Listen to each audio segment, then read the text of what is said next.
சேதப்பட்டி ராமராவ் எங்கள் பள்ளிக்கூடத்தில் 3ஆம் வகுப்பு உபாத்தியாயர். அவருடைய முறுக்கு மீசையும் நெட்டு நெருப்பும் பையன்களை கிடுகிடுக்க செய்யும்.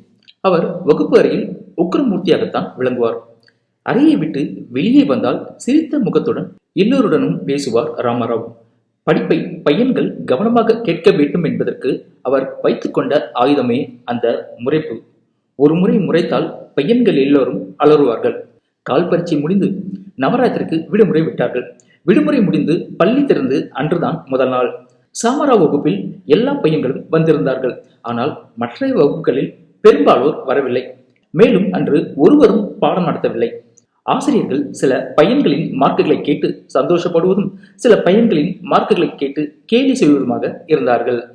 சாமாராவின் வகுப்பில் அப்போது ஏதோ கசமுசா பேச்சு கிளம்பியது. அன்று சாமாராவிற்கும் கொஞ்சம் தலைவலி. அடே பிள்ளைகளா, இன்று உங்களது ரகசிய பேச்சை தெரிந்து கொண்டேன்.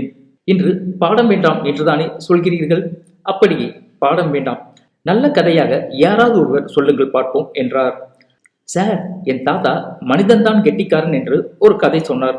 அதை சொல்லட்டுமா என்றான் ஏழுமலை. எல்லோரும் சத்தம் போடாமல் கவனமாக கேளுங்கள், நன்றாக இருக்கும் என்று அறிவித்தார் சாமராவ். பிரம்மன் உலகை படைத்தார். உலகில் எல்லா பிராணிகளையும் சிருஷ்டிக்க நினைத்தார் தானே. அவற்றை உலகத்தில் இருந்து காக்க முடியாது. ஆதலால் கையிலுள்ள பிராணிகளாகிய யானை, குரங்கையும் மனிதனையும் படைத்தார். 3 இடங்களில் தனித்தனியாக 12 காணி விஸ்தீர்ணமுள்ள பூமியை கொடுத்தார். அவைகளின் நடுவில் ஒவ்வொன்றிற்கும் ஒரு ஊற்றை உண்டு பண்ணினார். 3லும் 3 தென்னமென்னைகளை நட்டார். அவைகளின் நடுவில் ஒவ்வொன்றிற்கும் ஒரு ஊற்றை உண்டு பண்ணினார். 3லும் 3 தென்னமென்னைகளை நட்டார். பிராணிகளே, நீங்கள் மூவரும் என்னால் படைக்கப்பட்டவர்கள். ஒவ்வொருவருக்கும் தனித்தனியாக 12 காணி, ஒரு ஊற்று, ஒரு செடி கொடுத்திருக்கிறேன். உங்களுக்கு தேவையான ஆகாரத்தை என் தேவதை கொண்டு வந்து கொடுக்கும். உங்கள் மூவரில் யார் மற்றைய இருவரை அடக்கி ஆள்கிறீர்களோ அந்த பிராணியிடம் இந்த உலகை ஒப்படைக்கலாம் என்றிருக்கிறேன். இன்னும் 20 வருஷம் சென்று வந்து பார்ப்பேன் என்று சொல்லி மறந்துவிட்டார். யானை தன் துதிக்கையால் ஊற்று நீரை உறிஞ்சி உறிஞ்சி செடிக்கு ஊற்றியது. குரங்கு அங்கு வைத்திருந்த மண்பாண்டத்தை கொண்டு தன் நீர் ஊற்றிலிருந்து தண்ணீருக்கு செடியை ஊற்றி காப்பாற்றியது. மனிதனும் மண்பாண்டத்தை கொண்டு தண்ணீர் ஊற்றினான். யானை 4-5 தினங்கள் கழித்து தென்னம்பிள்ளையிலிருந்து ஒரு ஓலையை பீத்து வாயில் போட்டது. மிகுந்த ருசியாக இருந்தது. மறுநாள் 2 அல்லது 3 ஓலைகளை தின்றது.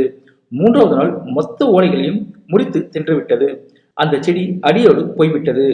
அதன் பின் யானை அதை மறந்தே போய்விட்டது. குரங்கு தினமும் தண்ணீர் ஊற்றி ஊற்றி வளர்த்தது. தென்னை மெல்ல மெல்ல மரமாகியது. பாலைகள் விட்டு மெல்லிய எலசான குறும்பைகள் கிளம்பின. குரங்கு அந்த கும்பைகளை பறித்து தின்றது. வெகு ருசியாக இருந்தது. ஒவ்வொன்றாக எல்லா குறும்பைகளையும் தின்று திட்டு விட்டது. பிறகு அதன் பக்கத்தில் இருந்த குருத்துகளையும் தின்றது. உட்குரத்தையும் தின்று விட்டது. அதனால் அந்த இடம் அழுகி போய் மரம் மொட்டையாகவே நின்று கொண்டிருந்தது. மனிதனும் தண்ணீரை மண்பாண்டத்தால் எடுத்து ஊற்றி கொண்டிருந்தான். தென்னம்பிள்ளை மரமாக மாறியது. பாலைகள் வந்தன. தென்னங்குறும்பைகள் பெரிதாகி தேங்காய் குலை குலையாக காய்த்தன. மனிதன் அவற்றை கவனியாமல் தண்ணீர் விட்டு கொண்டே இருந்தான். தேங்காய்கள் முற்றி நெத்தாக மாறி மரத்திலிருந்து கீழே விழுந்தன. மனிதன் அவைகளை கவனிக்காமல் தன் காரியத்தில் கண்ணும் கருத்துமாக இருந்தான். கீழே விழுந்த தென்னை நெற்றுகள் மண்மூடி மழை தண்ணீர் பட்டு முளைக்க ஆரம்பித்தன. முளைத்த அவைகளுக்கும் நீர் ஊற்றினான். 12 காணி விஸ்தீர்ணமும் தென்னந்தோப்பாக மாறியது. அப்பொழுதும் விடாமுயற்சியுடன் தன் தொழிலை செய்து கொண்டிருந்தான். ஒரு சமயம் ஒரு தென்னை நெத்துப்பாறையின் மேல் விழுந்து கிடந்தது. எத்தனை நாள் ஆன போதிலும் அது முளைக்கவே இல்லை. மனிதன் அதை எடுத்தான். ஆட்டி பார்த்தான். உள்ளே குடுகுடு என்ற ஓசை கேட்டது. உடனே அதை பாறை மேல் இடித்து உடைத்து மட்டைகளை பீத்தெறிந்தான். பிறகு தேங்காய் ஓட்டோடு கிடைத்தது. அதையும் உடைத்தான். உள்ளே பருப்பு இருந்தது. அதிலிருந்து சிறிது கிள்ளி வாயில் போட்டான். மிக ருசியாக இருந்தது. மனிதனுக்கு அப்பொழுது புதிய அறிவு தோன்றியது. யோசித்தான். தான் மற்றைய 2 பிராணிகளையும் தன் கீழ் கொண்டு வந்து விடலாம் என்று நிச்சயித்தான். முதலில் யானையிடம் வந்தான். தேங்காய் தூண்டில் ஒன்றை அதனிடம் கொடுத்தான்.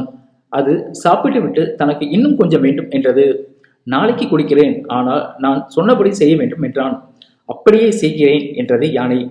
அங்கிருந்து குரங்கிடம் வந்தான். அதற்கும் ஒரு துண்டு தேங்காய் கொடுத்தான். அது தின்று ஆனந்தமடைந்தது. இது ஏது என்று கேட்டது.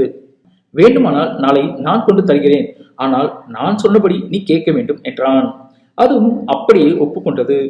மனிதன் அன்று முதல் தேங்காய்களை அவைகளுக்கு தெரியாமல் பறித்து உடைத்து தேங்காய் துண்டுகளை எடுத்துக் கொள்வான். யானையின் முன் நீட்டுவான். அது ஆசையோடு கேட்கும். என்னை முதுகில் ஏற்றிக்கொள், தருகிறேன் என்பான். அதுவும் சரி என்று சொல்லும். தேங்காயை கொடுத்துவிட்டு அதன் முதுகில் ஏறி உட்கார்ந்து சவாரி செய்வான். அதுவும் தேங்காய்க்காக அவனை சுமந்து சென்றது.